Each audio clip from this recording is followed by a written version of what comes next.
पर्वणी आपली सगळी संपलेली, आपल्या हिंदुत्वावरती ग्लानी आलेली। आणि आपल्याला जर हिंदुत्व टिकायचं असेल तर आपल्याला आता इथून पुढे काय करावं लागेल? आपण तर करायचंच आहे, पण जी सगळी लोक घरात बसतात त्या सगळ्यांना घराच्या बाहेर काढायचं आणि 20 नोव्हेंबरला मतदान करण्यासाठी न्यायचं।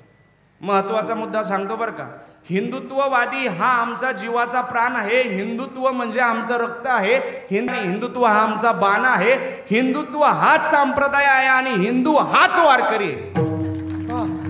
काय म्हणून इथून पुढे आपल्याला लक्षात ठेवलं पाहिजे, जो हिंदुत्वासाठी लढतोय त्या उमेदवाराच्या मागे आपण 100% उभंच राहिलं पाहिजे। कधी हिंदुत्ववादी जो असेल ना, जरा व्यक्तिनिष्ठ थोडी वेळ बाजूला ठेवा, पक्षनिष्ठ थोडीशी बाजू ठेवा। वारकऱ्यांना कुठलाही पक्ष नाही, लक्षात घ्या। ज्ञानोबराय सांगतात, मी अविवेकाची काजळी फेडून विवेक दीप उजळी।